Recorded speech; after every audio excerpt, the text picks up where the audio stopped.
Okey, kalau kita tengok trek dia pun tak nampak dia tenggelam. Sengit sebelah. Di belah ni memang sangat mencabar jugalah. Dia terjatuh kubah lubang. Dia punya selut liat pun memang dia tangkap trek lah. Tengok dia jadi selut gam. Dia jadi tak ada nak keras kot. Dia tak ada nak kering.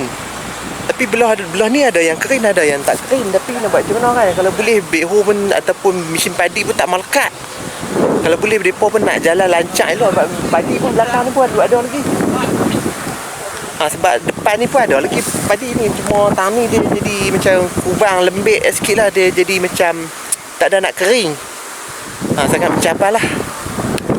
Dia jadi kalau boleh driver pun tak mau lekat. Mesin padi pun tak mau lekat ni. Mereka pun nak kutip-kutip bagi habis, bagi kerak padi habis. Lepas tu dia dah lekat pula kan. Kalau boleh mereka pun tak mau. Sangat mencabar. Mesin padi lekat ni dia ambil masa tau. Bukan senang. Tengok ada yang sampai guna backhoe pun dah nak kena korek. Ada kadang-kadang yang sampai rosak pun dah. Dia orang mencabar. Oh dia bau perut tu. Atas gearbox tu lah. Oh dia sangat dalam tu. Dalam tengok. Driver pun duk buang korek selut bawah gearbox ataupun bawah dia punya sak jalan trek tu kan.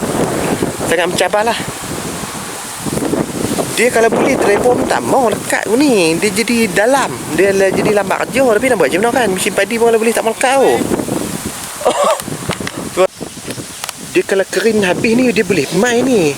Cuma itulah nak buat macam mana kan. Kadang-kadang cuaca pula ni tak menentu. Dia panas tiba-tiba dia hujan pula dah.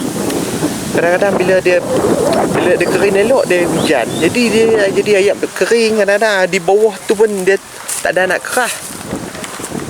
Kita tengok ramai jugalah abang-abang adik-adik pun orang pakat buat kerja kan. Bukan senang nak selamat habis pada lekat ni. Dia sengit sebelah.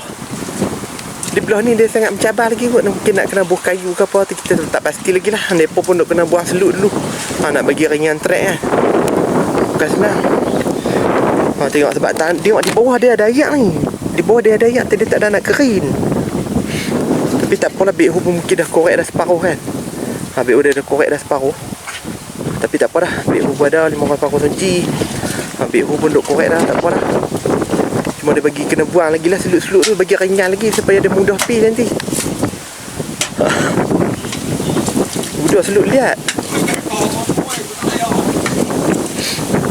Beli gagoh no. Selut liat bang no.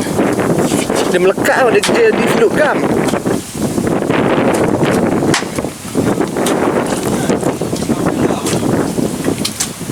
Mudah.